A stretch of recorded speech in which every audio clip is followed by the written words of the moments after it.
Lane, Saturday, you said you wanted to watch a film before you evaluated the scrimmage. Have you, and what are your thoughts?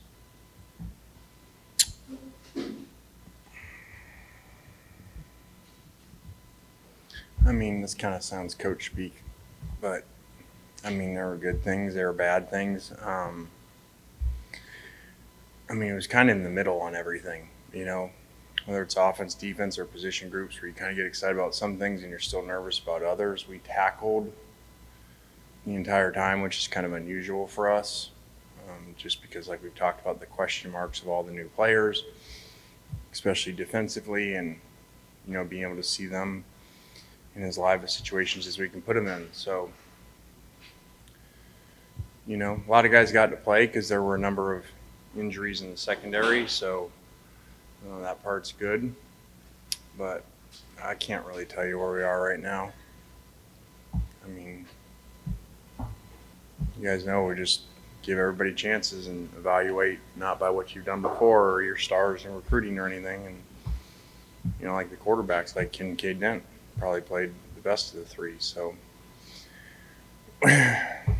we still have a good solid week here where we're still in training camp mode and another scrimmage, you know, before we really start to get out of that and more into in-season mode. When's the next scrimmage? Saturday. You said there were things that were just kind of in the middle, and you know, some things you're excited about, some things not. But what was kind of the biggest, you know, thing you were just happy to see out of all of them, or out of a particular one? I think, you know, we, for the first time here, have some good depth in the defensive line, so that's encouraging. I think offensively, the new pieces have come together well so far. You know, because you really got, I mean, offhand, just think about receivers. You got 4 guys, you know, new and doing good things, and a couple running backs, and really 2 new tight ends. So there's a lot of new parts that are doing good things. In the receivers room, how are you seeing guys like Dennis kind of find their way, and just how are you seeing depth overall kind of being made, especially after looking at film Saturday? Yeah, I mean, the way you're used to roster and depth working obviously has changed because you're massive turnover. So it used to be, you know, you had 3 years with guys. So it's interesting when you mentioned Danis, because it's one of the few players I feel like we have, and has made some plays last year and continues to step up. Just needs to be consistent and have a good shot to play for us. You brought up injuries. Just how are you guys coming out of the first scrimmage health-wise, and is there anything you're concerned could linger into the season, or is it more just nicks and bruises and stuff?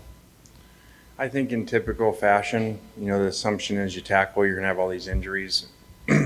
Almost all of our injuries were prior to the scrimmage, not during the scrimmage, you know, and so there's not really many new ones. And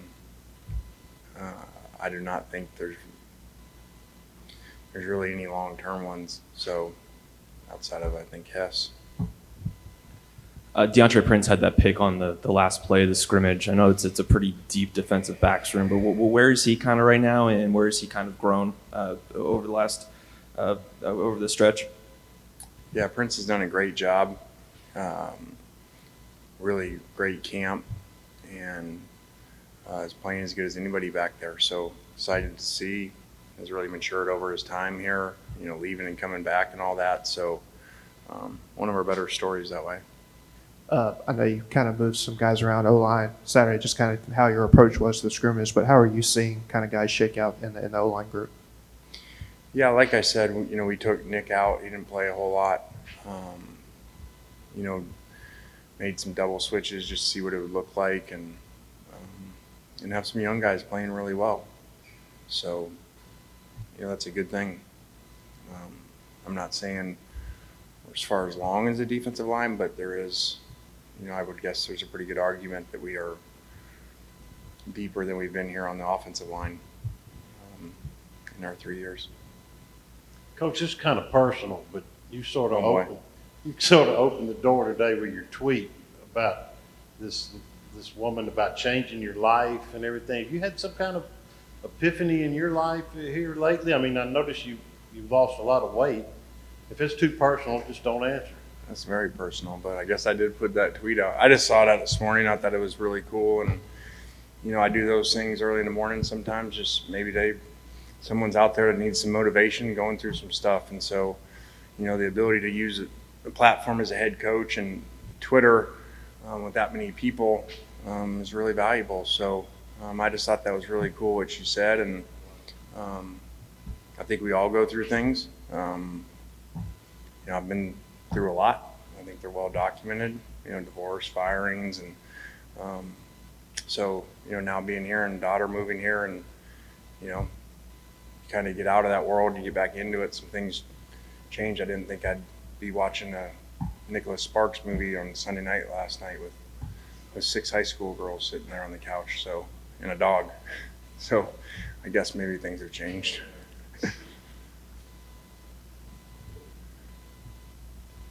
Kind of going off that, I mean, how long, has that kind of been your mindset in the morning, with just the motivational stuff and all? I don't know. I used to not be a morning person. I kind of changed that about probably 2 years ago, and just like anything, those are habits.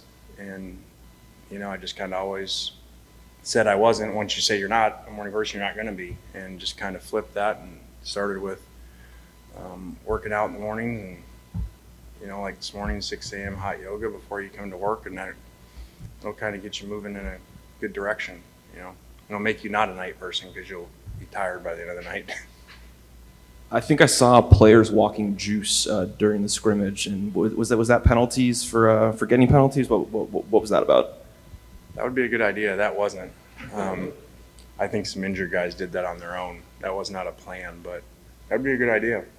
You jump offside, you got to take juice for a walk after practice, so and clean up after them. That's going to be a good idea. See, you can learn from everybody. See, you guys are teaching us what to do as head coaches. Kind of going off that, I see that Juice got an Instagram account as well. Have you had to warn him about the dangers of social media? Well, I think you guys know the truth. I don't run Juice's Twitter, nor does Juice. So I didn't even know he had an Instagram. So, I guess we can still play along with it. It's really him, and I'll need to discuss that with him when he gets back from training camp, because he goes to training camp in the morning from like 8 till 2 every day. So, we ship him off. Not sure if it's already out there, but you talked about another scrimmage this Saturday. Do you plan on having that open to the public, or?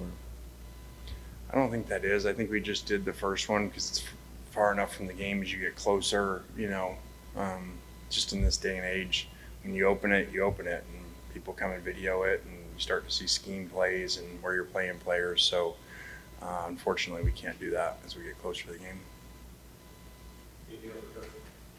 All right, guys, thanks.